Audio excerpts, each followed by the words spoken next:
Good, good morning, everyone, and I hope you're all enjoying this fine, lovely day. SACPA acknowledges that this event takes place on the lands of the Blackfoot people and Métis Nation of Alberta, Region 3, and we pay respect to their past, present, and future cultural heritage beliefs and relationships to the land. SACPA is also very thankful for the continuing support we receive from the University of Lethbridge, Shaw Spotlight, and the Lethbridge Herald. Today, we're very happy to welcome Najib Mangal from Immigrant Services of Lethbridge. Najib Mangal is the manager of community connections and employment programs at Immigrant Services of Lethbridge Family Services. He's an accredited settlement practitioner with 15 years of experience in settlement and integration of newcomers into Lethbridge. He graduated with a degree in information technology in 2006 from the Lethbridge College and recently completed his immigration consultancy program through the Canadian Society of Immigration Consultancies. Thank you so much, Najib, for joining us today, and we very much look forward to your talk. Thank you, Annalise. I appreciate the introduction and appreciate the land acknowledgement.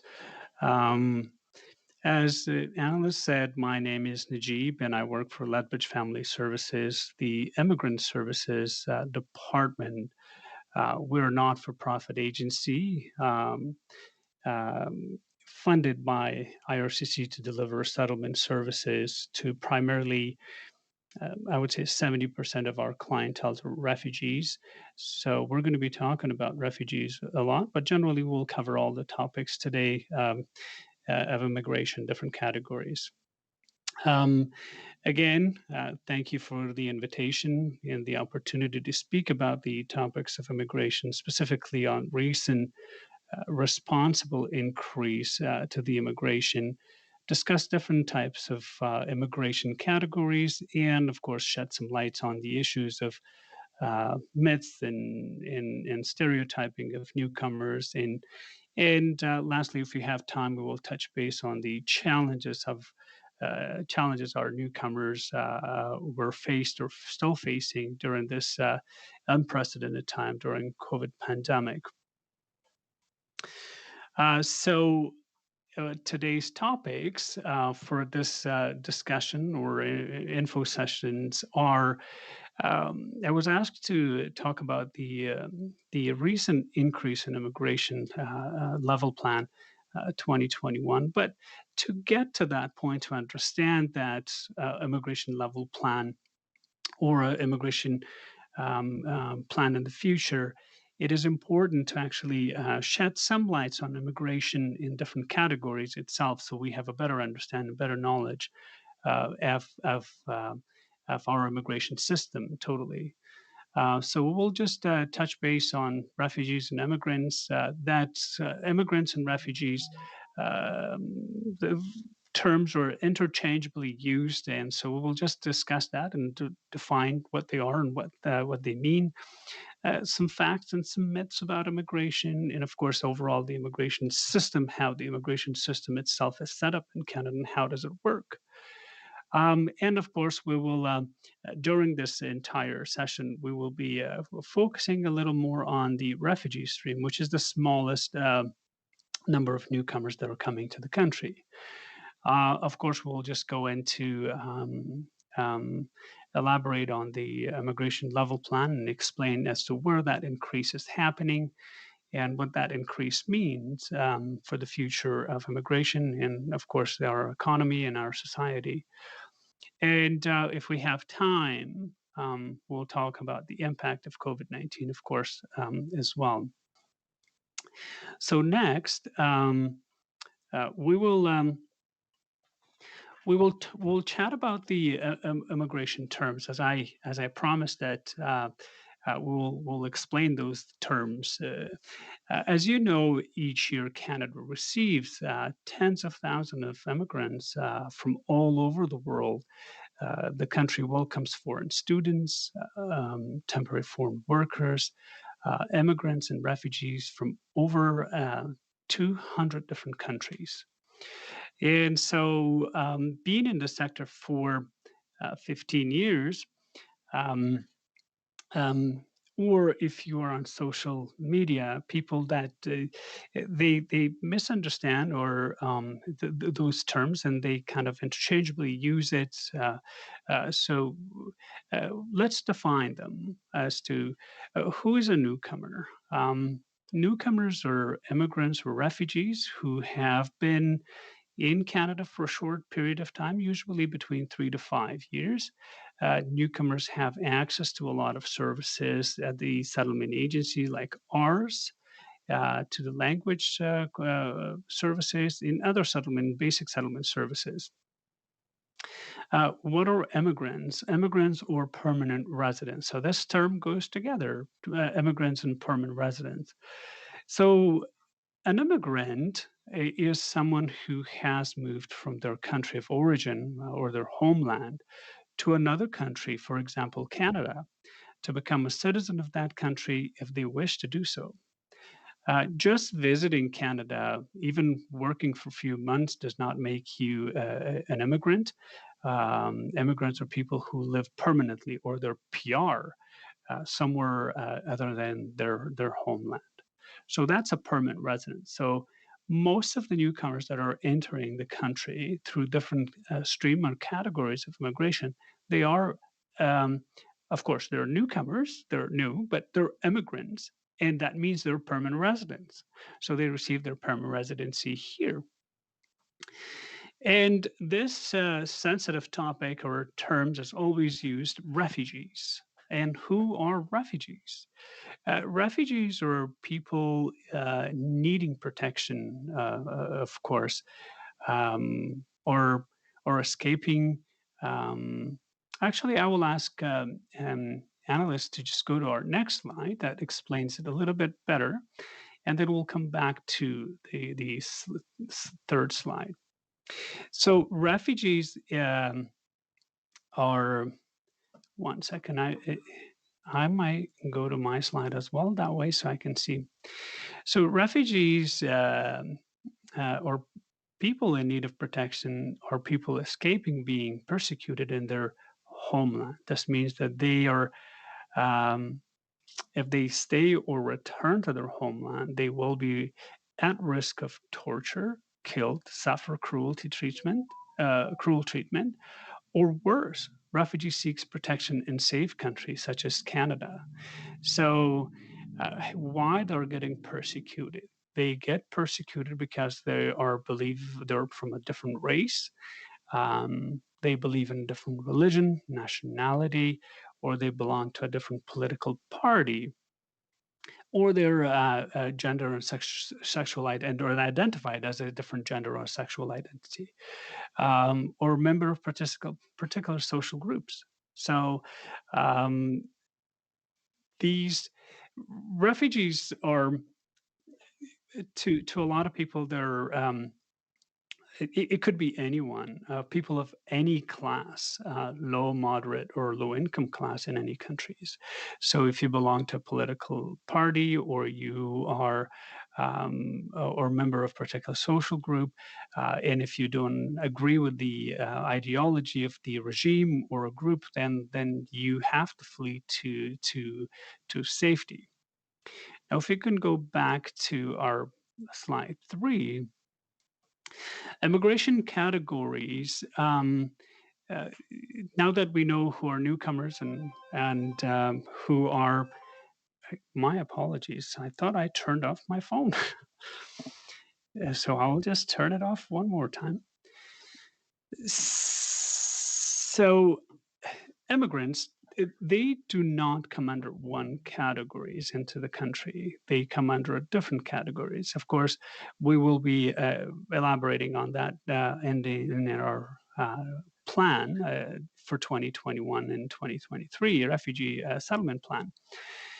So we welcome hundreds of thousands. So I'll just kind of give you a bald picture at this time, and we'll just elaborate later. We welcome between 300 and 350,000 newcomers every year.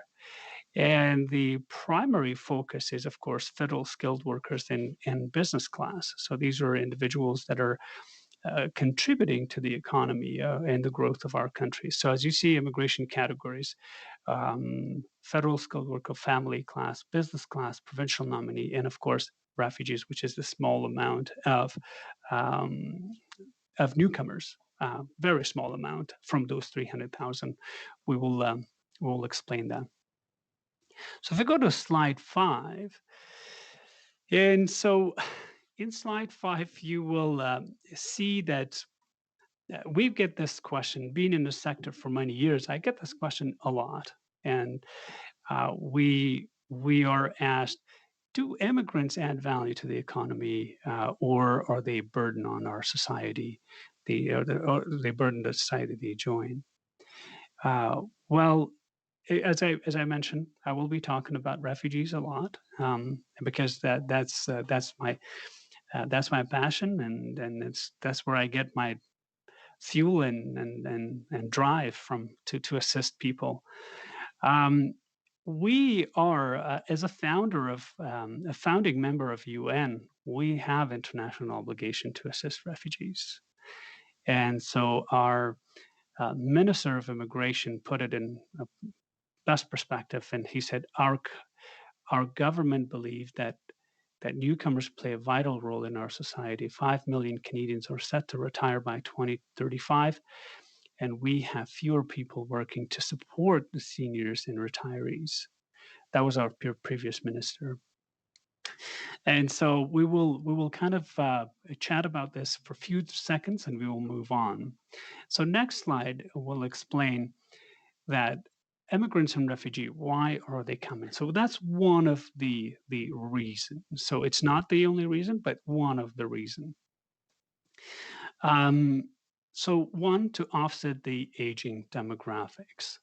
So Statistic Canada shows that in 1971 there were 6.6 people of working age for each senior.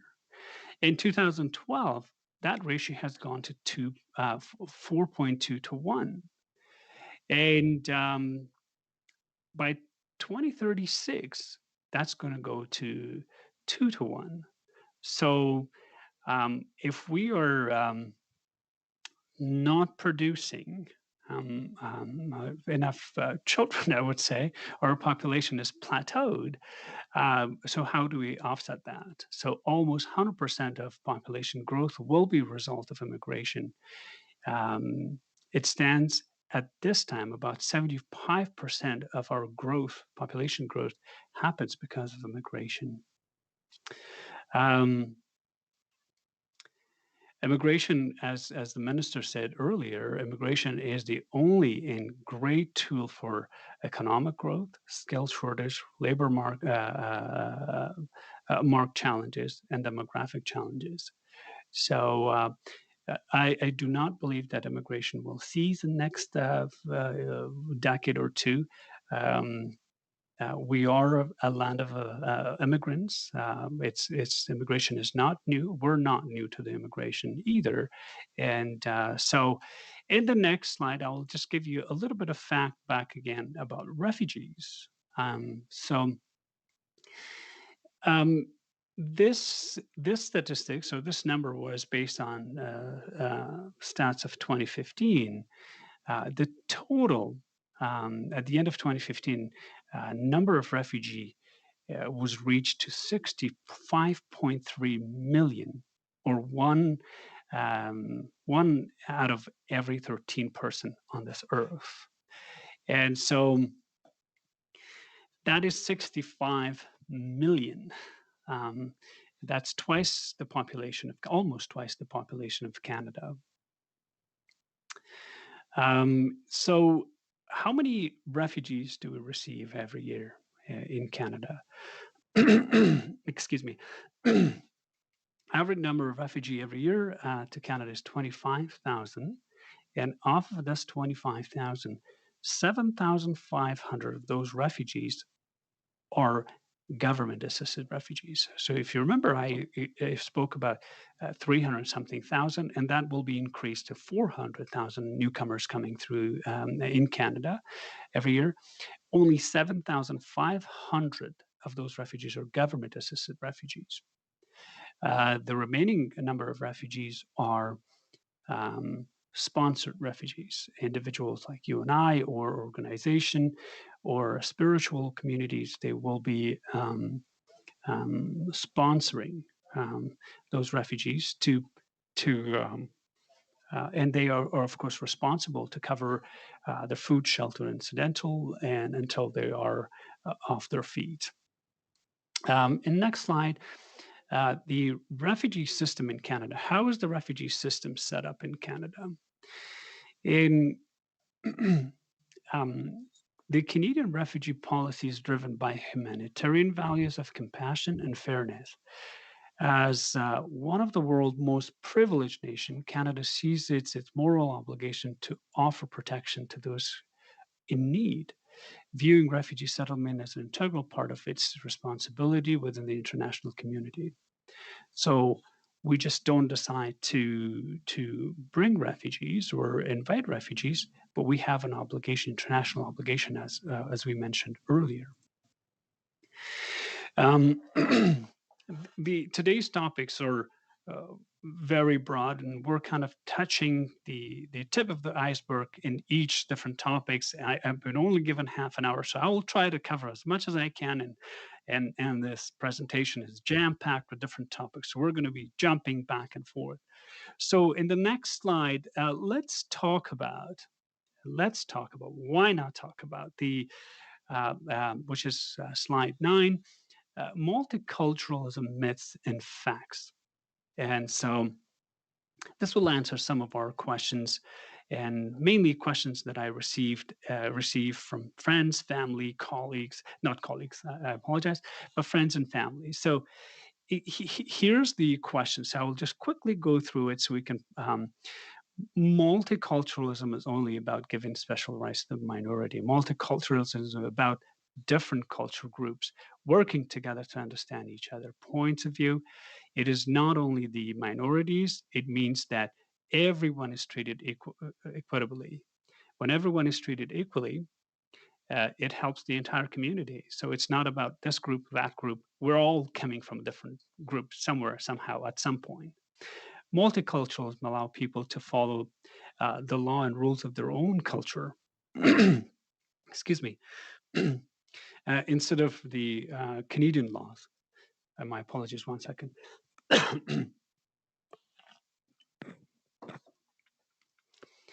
Canadian law applies to everyone. There's no special treatment or you get exceptions of exemption of any kind. All newcomers are expected to fully abide by the Canadian laws and Canadian laws that are applying to everyone.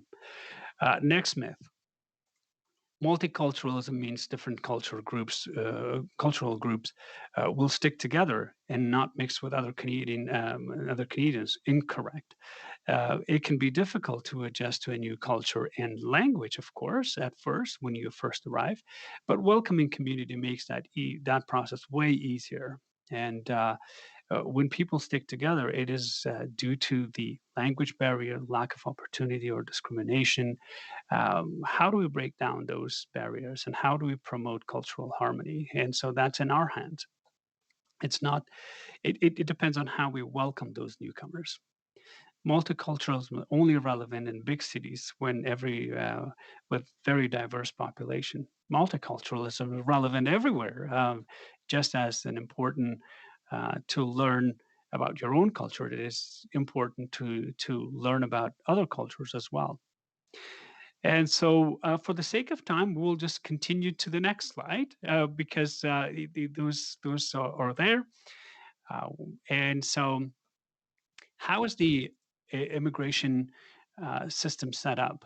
So this system applies to everyone, any immigrants that are coming to the countries. But we'll just talk about the refugee stream itself. So who identifies them as refugee?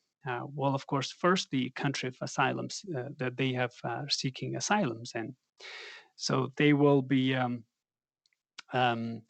um, they will be identified by the country as a refugee, and then, of course, from there they will be referred to United Nations High Commissioner for Refugees, and then, of course, Immigration, Refugee, Citizenship Canada, and then, of course, they will be destined to us directly. And so, I will explain to you what happens during this process. Next slide will show the screening process. It's not that easy to come to Canada. You just don't um, get a ticket going on a holiday or of some kind. No, it doesn't happen. It's a multi-process, multi-step process. So at least you have to go at least through 3 interviews. And you have to give your biometrics, your fingers, and they will check few uh, different intelligence and law enforcement agencies database to see that you have no criminality. You have to provide your medical screening test, and you have to have valid documentation before you come to Canada. And the process could take between 1 month to 4 years. I'm an immigrant, and I came in 2001. It took me 4 years to come to this country. So now let's go. We will go to the next screen, and here we will be chatting about the immigration level plans for the next few years. So this will give you a better idea of how many newcomers will be coming to this country. So in October 30th, 2020, IRCC tabled the 2021 and 2023 immigration level plan. This new plan sets path to a responsible increase in immigration target to help Canadian economy recover from COVID-19, drive future growth, and of course create jobs for middle class Canadian. As we know that healthcare system relies on immigrants to keep Canadians safe and healthy. What I mean by that, or what I'm referring to, is that a lot of our facilities where we provide care for seniors and healthcare aid. We've attract a lot of healthcare aid from other countries and caregivers to provide care for our children and our elderly that are living or deciding to live home, and nurses. Other industries such as information technology, farming, production and packaging, food industry, and hospitality also relies on the talent of newcomers. So the recent the pandemic and the global restriction and the capacity constraint, it led to a shortfall of admission of newcomers. And so, from my experience last year and this year, up to now, we have experienced that shortfall. We have not been receiving a lot of newcomers because of those restrictions that's been taking place. So to compensate for these shortfall, we need to find alternative to meet the needs. So Canada aims to welcome 1.2 million newcomers in next 3 years. So as you see in that chart, year 21, it was 350 set for 351,000. That goes to 401,000. 22, 361, and that will move up to 411,000. And 23, that number will jump to 421,000, and that's quite a significant increase compared to the previous plan. So the main focus in increase will happen, as I mentioned earlier, and 60% of that increase will happen in admission of economic class. And in our next couple of slides, I will explain that to you. A significant increase will, if we go to the next slide, and we will see that. So here we'll give you a breakdown of where that increase is taking place. As you see in the Quebec selected worker in business, uh, that's where a significant increase will happen there as well. And also pathway to PR, those who are working in frontline during pandemic, so they will be eligible, or we will create a new pathway to welcome those newcomers. Um, so, what is included in the federal economic class? Federal economic class includes, and I think our next slide will elaborate on that, but let's stay on this one and explain a little bit. Federal high skill or in federal skill, federal business skill, economic pilot and caregivers, Atlantic immigration pilot, and provincial nominees. And these are all independent newcomers. They are not funded by the government. They are not receiving any incentive from the government. So these are highly educated, internationally educated professionals that are welcome. Coming to the country. What is included in the refugee and protection person? Again, if you remember, protected person, government assisted refugee, that's 7,000 only that are coming every year. Refugee privately sponsored, refugee blended visa, and humanitarian compassionate. So let's go to the next slide, which will better break it down for us. So, overall plan of permanent residency admission, as you see there, as we just discussed, 4,000. 401,000, 411, and 421,000. So, in economic, as you see, the big portion of this chart or this table is economic class. And so the economic class is independent in newcomers. If they are either on temporary basis here or permanent basis, they're economic immigrants, and they have they're not reliant on any assistance from the government aside from getting their documentation and permission to work or continue their education or finding employment in their field of education. So. Again, we'll go over that one more time. Federal high school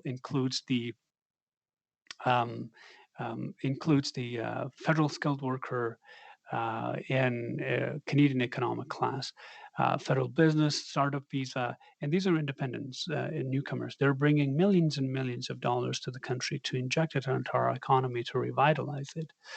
And of course, agri-food pilot project, RNIP project, rural and northern immigration pilot project, and Atlantic immigration pilot project includes in that too, because different province has different needs, and so we're supplementing that with, or immigration in Canada is supplementing that with new pilots.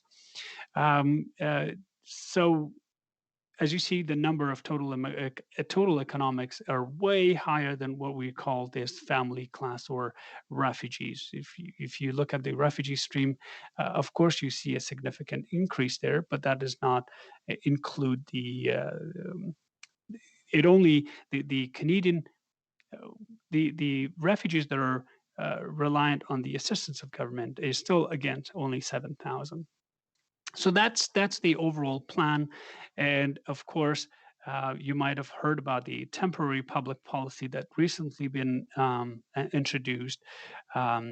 So that will allow 90,000 new applicants to receive PR pathway to permanent residency. That includes, of course, workers in Canada in healthcare, 20,000, and these are folks that are in frontline right now. They're working in frontline right now during the COVID-19.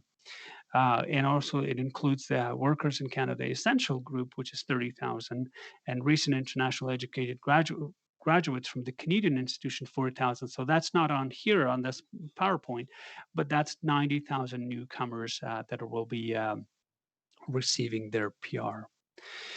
So let's go into the next slide, which we only have 1 minute to cover.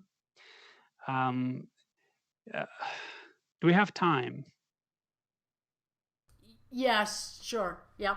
Go ahead. Yeah. Okay. So the This explains the impact of COVID-19 on newcomers. The COVID-19 pandemic has led to a dramatic loss of human lives worldwide, not only here in our home country. It presented the unprecedented challenge on public health, food system, and of course, the world of work. The economy and social disruption caused by this pandemic is devastating, and we cannot undermine that. However, the COVID-19 has disproportionately affected many racial and ethnic minority group, putting them at risk of getting sick, losing jobs, or has put greater stressor on their livelihood. And I've been experiencing that myself here on the ground firsthand. The term racial and ethno minority groups includes, I would say, people of color, a wide variety of background and in different experience. That includes newcomers as well. So one of these group that we mentioned, or immigrants and newcomers, most of our newcomers are still facing critical challenges in those unprecedented time. Even within the newcomers population, subgroups or different categories of newcomers are affected differently, or they experience that whole ordeal a little differently. At this time, it is too early to understand the full effects of this recent pandemic, and agencies and research groups are still working on collecting that data to paint the full picture of a wider effect. What I'm explaining, or in this PowerPoint right now, is things that is our observation and experience in dealing with challenges of newcomers. Let's um, uh, so as I said, from those subgroups, the refugee group is hit the hardest. This group is facing multi-level barrier to cope with issues at hand.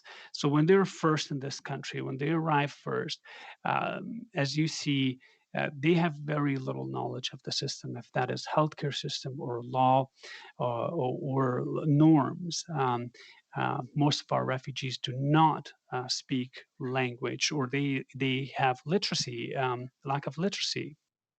Um, they are new to the digital world, and so there's a lack of digital literacy as well. And most of the time, if there's no pre-existing group or in established here in the community, so they're lacking that network, and of course lack of cultural understanding as well. So you are already facing barriers, multi barriers, to when you come to this country.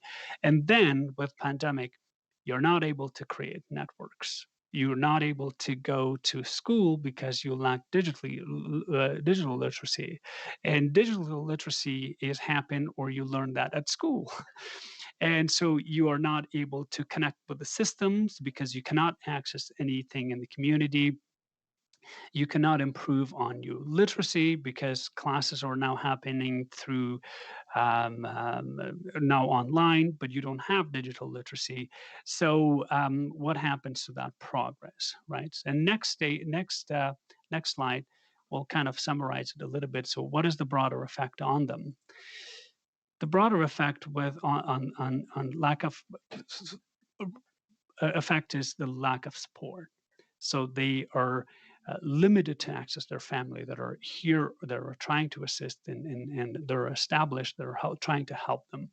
You cannot go to school, so that affects your progress because you're given 1 year. A refugee is given 1 year to stand on their feet when they are in the country, to um, gain enough knowledge about job skills and gain language skills, and expand and enhance that network in the country. So that's been all hindered by the recent pandemic. So it affects their progress within that 1 year.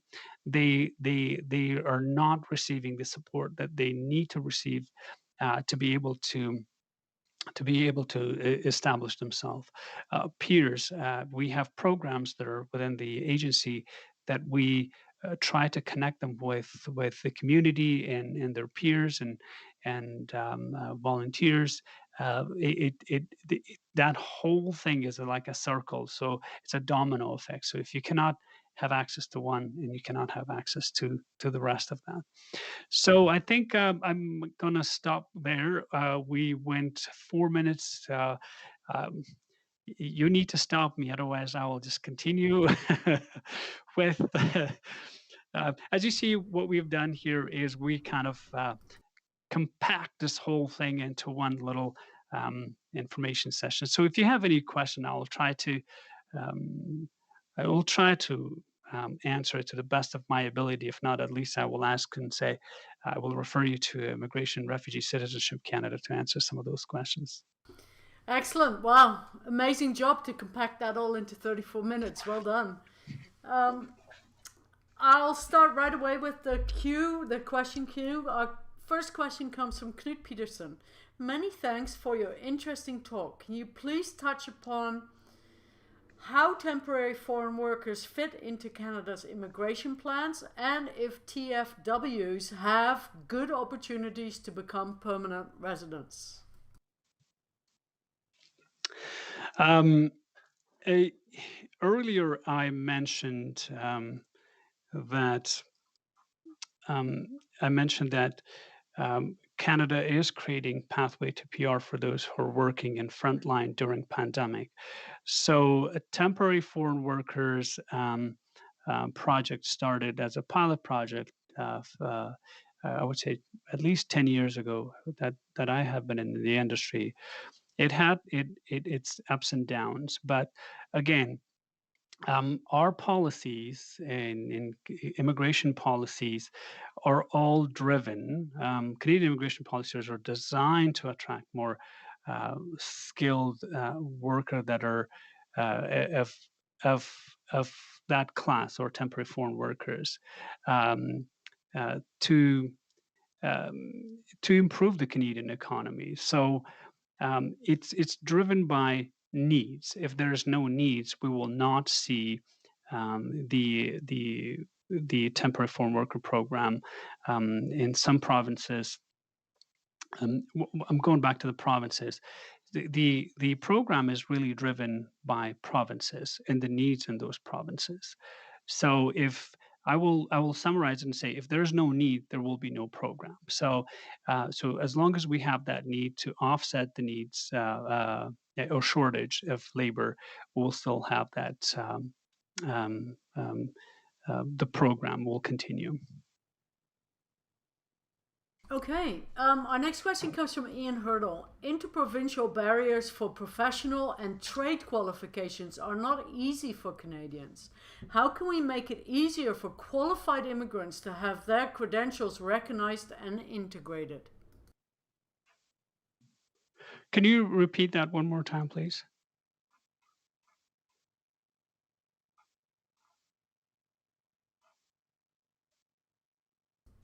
So, Ian Hurdle. Interprofessional Yeah. barriers for professional and trade qualifications are not easy for Canadians. How can we make it easier for qualified immigrants to have their credentials recognized and integrated? Yeah. We we recently have been successful to um, uh, get fundings for a program that is assisting internationally educated professionals. Um, Again, our labor force is we don't have one agency that regulates the international educated professional field or the field of expertise. Of course, that is there for a reason for international educated professional to meet those qualifications. But sometimes we find it really hard or tough for really qualified talents that we can deploy into our market today, but they are faced with those barriers for 2 to 3 years or sometimes 5 years to get their credential.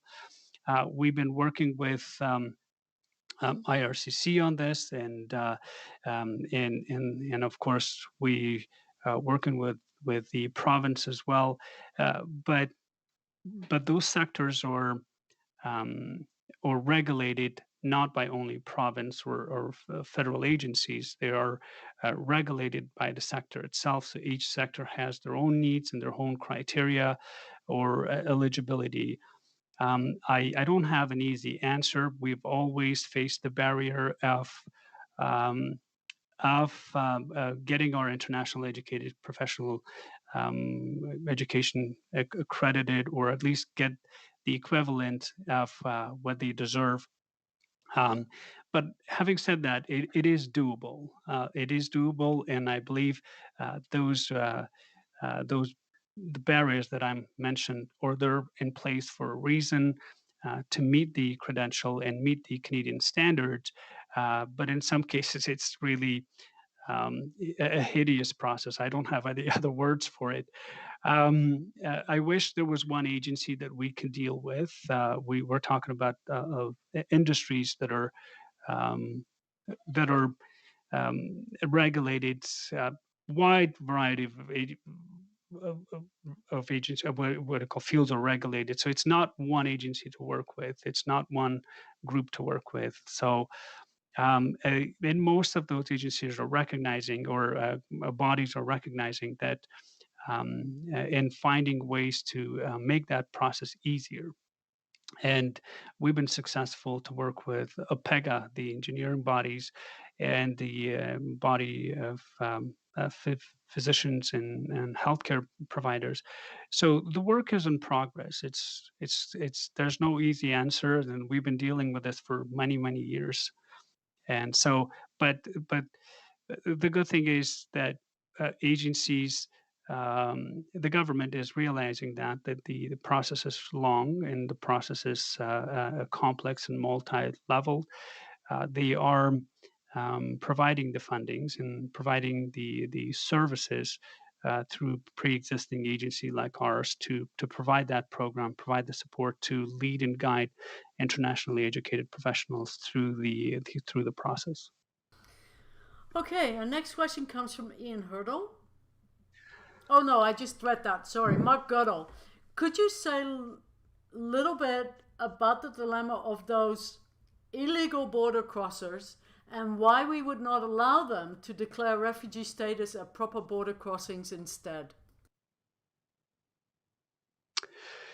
That is about my jurisdiction, the answer to this question. I will refer the person who had that question to IRCC, and they have, or I can share resources with you around the policy for border crossing, because we have different agreements with.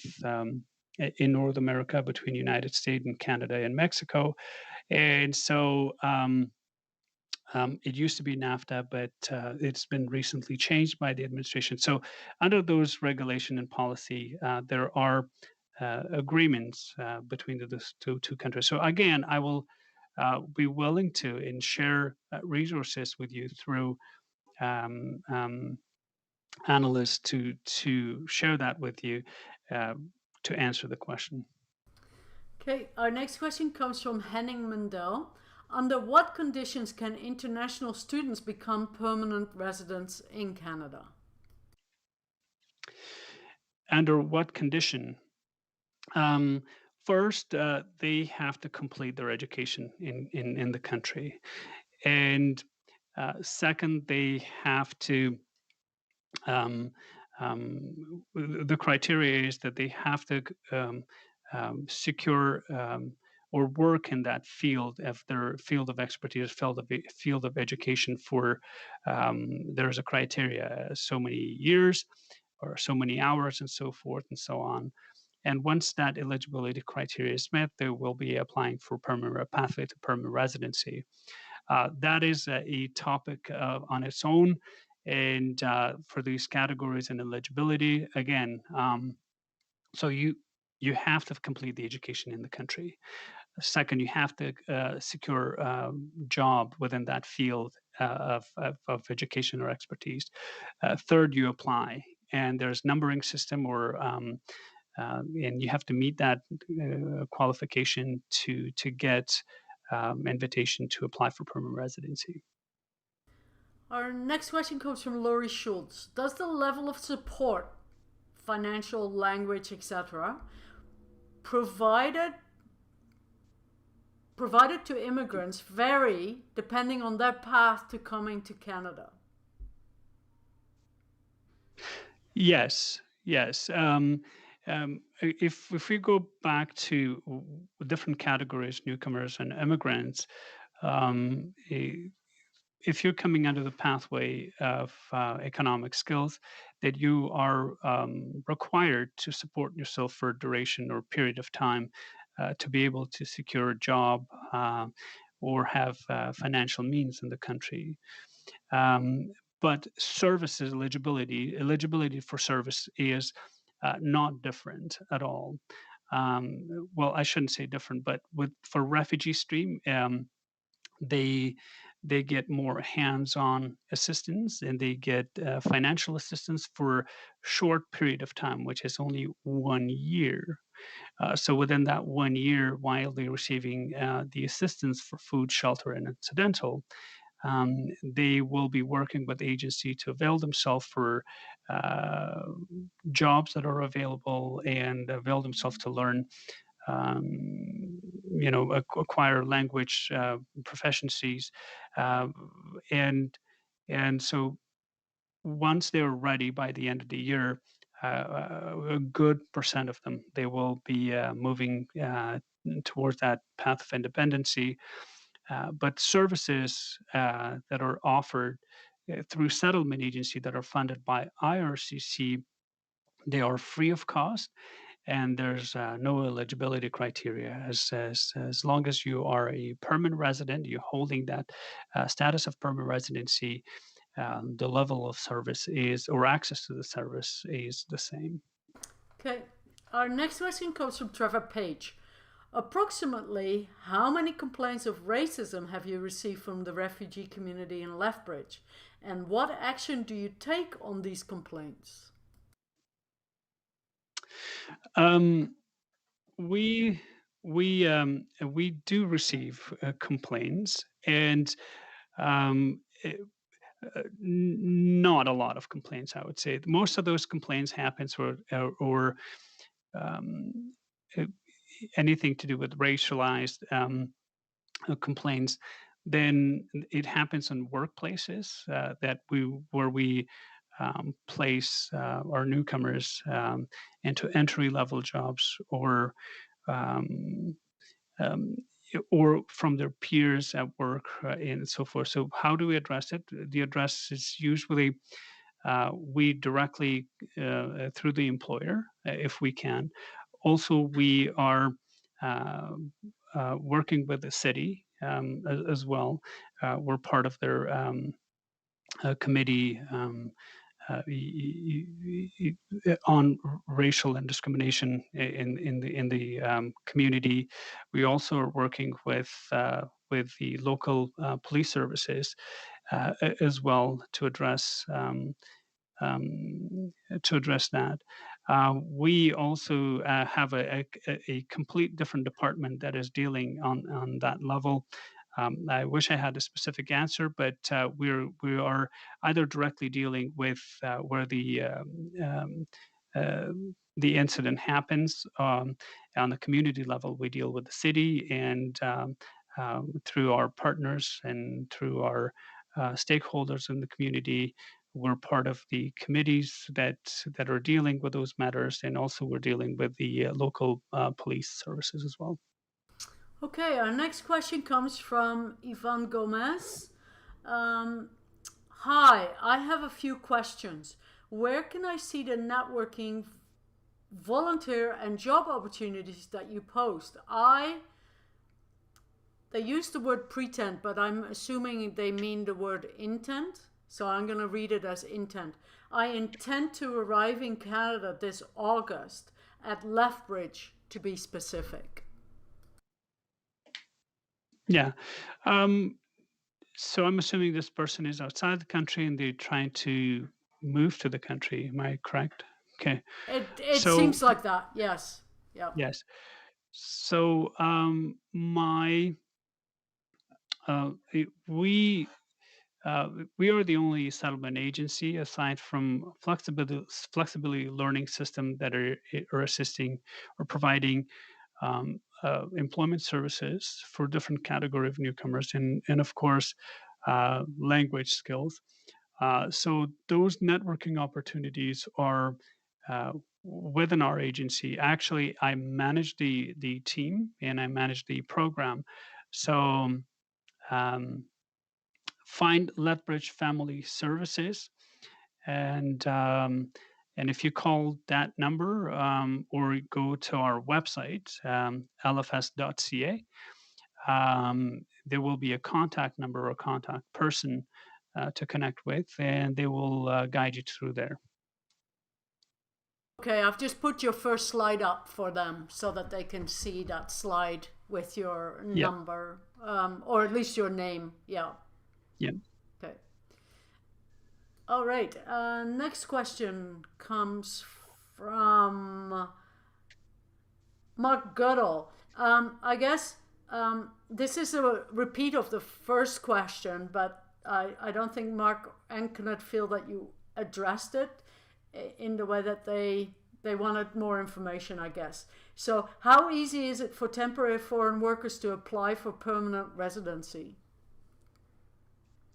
Um, it's the province to province it differs, but um, the criteria are set by Immigration, Refugee Citizenship Canada. So once you are within the country or you're complying with the requirement of your status at the time as a temporary, that you have to work certain hours or certain a period of time, a year and a half, or two. Um, so different industries they have a slightly different requirement for eligibility to apply for PR. If it's not complicated, but it is a process, and um, I would say uh, tackling that process on your own, I would not recommend it. And if you have a friend or someone else that are applying for those pathways to permanent residency through TFW, I will encourage them to seek the assistance of uh, settlement agency like ours. We have program that is funded by government of Alberta that will assist with TFW and their eligibility criteria and guiding them through that pathway to apply for PR, or immigration lawyers and immigration consultants.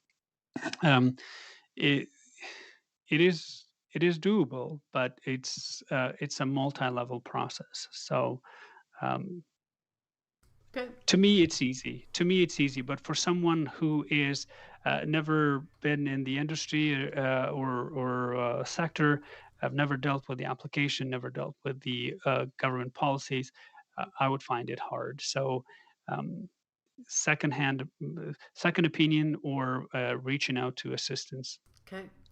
Our next question comes from Laurie Schuld. With respect to IQAS, what level of government has jurisdiction over the assessment? How much does an IQAS assessment cost? Yeah. ICOS is, they have two different categories. One is either you want to apply and get the equivalency of your education, or there is a one other stream that is required by the employer. The employer will ask the applicant or the employee to get that prior to them get hired. There is also Westworld Education Services.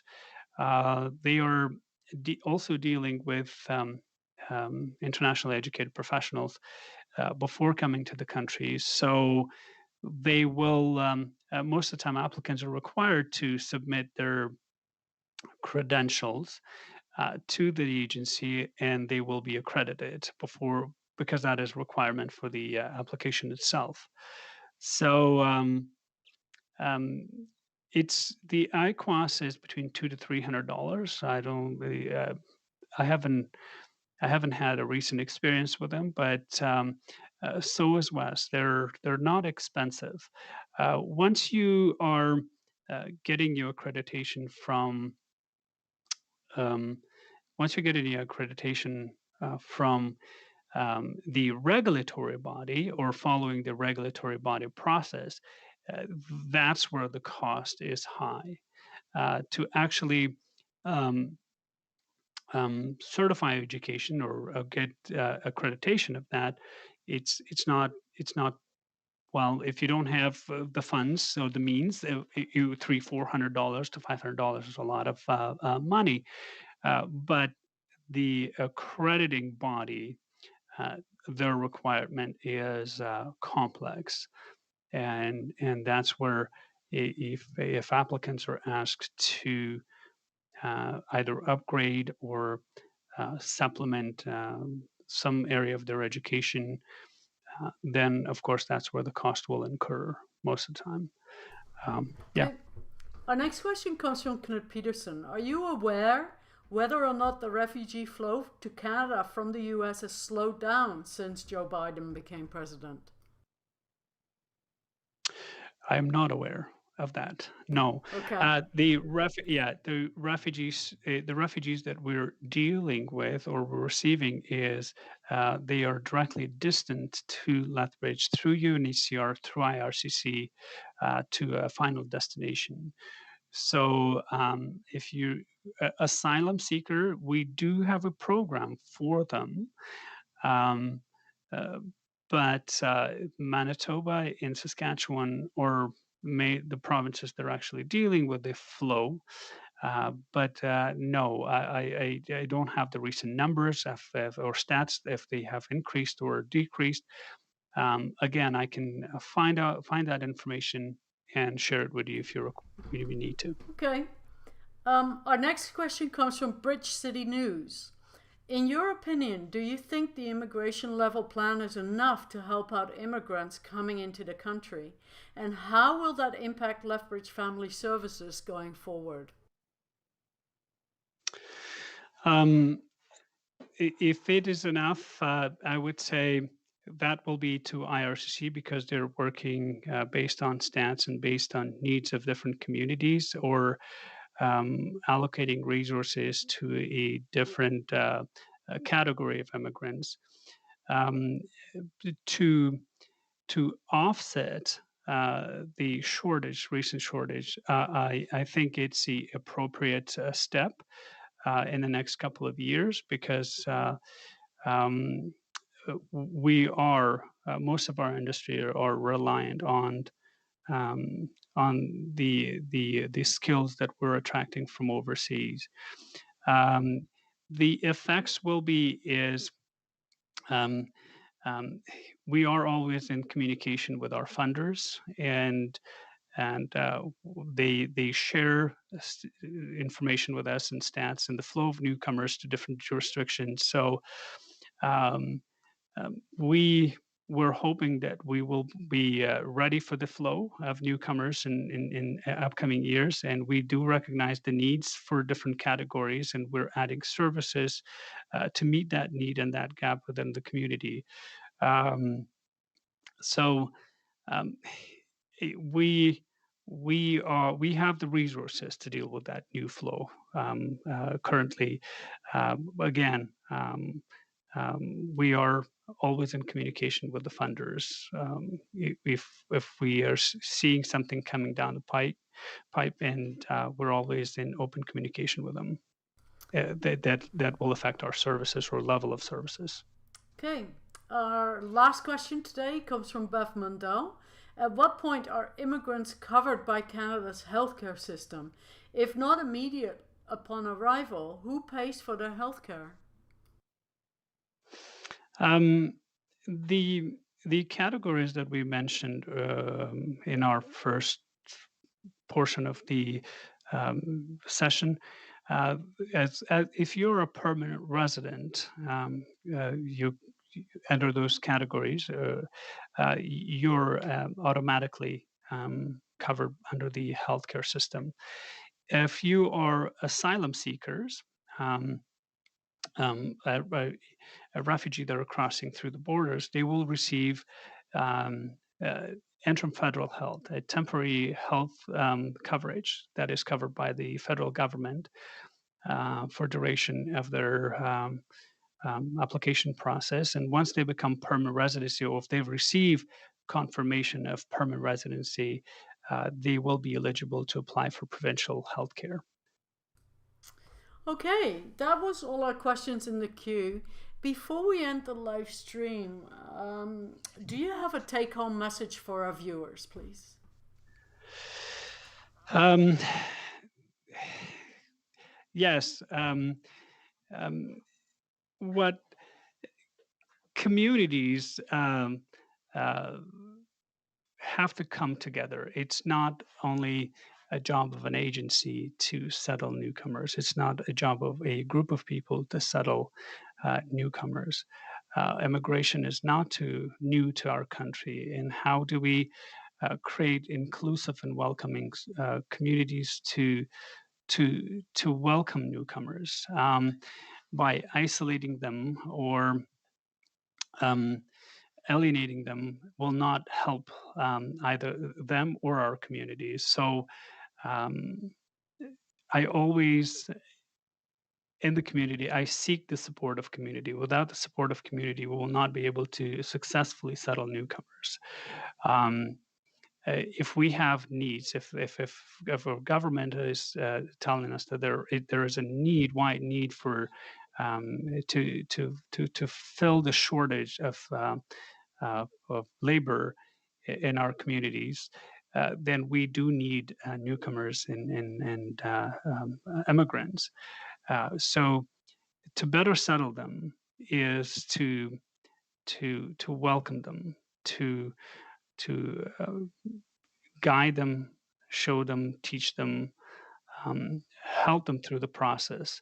Um, Always small action that will have a large effect on newcomers is become a friend of a newcomers. Get to know them, uh, show them culture, community, your customs, share a few words of English with them. Um, um, Invite them to your home. Newcomers are always welcome to welcome. Will welcome you to their homes. So take advantage of that opportunities and become a friend of newcomers. Excellent. Thank you so much for joining us on behalf of SACPA. There's also many thank yous in the queue from Ivan Gomez, from Laurie Schultz, Bev Mandel, Knut Peterson. All thank you very much. This is critical work. Thank you. Yes, so lots of appreciation out in the queue for your presentation today. And for folks who are listening in, please join us next Monday at 10 o'clock for a special session that we're having with Tara Lynn Fox and Elder Keith Chiefmoon on the deadly effects of residential schools in Canada. How is that remediable? And then on Thursday, on our regular session at 10, an educator's perspective on Alberta's proposed draft curriculum with Ken Rogers and Kelly Frewin. So we have lots coming up next week, and we hope you will join us. Thank you for having me. And I apologize. We had time constraints, and we put everything into half an hour. And I will make any effort. If you have any further questions, I will try to answer it. If it was, we only had half an hour to answer questions, and if you feel or wish to connect with analysts and send your questions, I'll be willing to answer it further. Thank you for having me.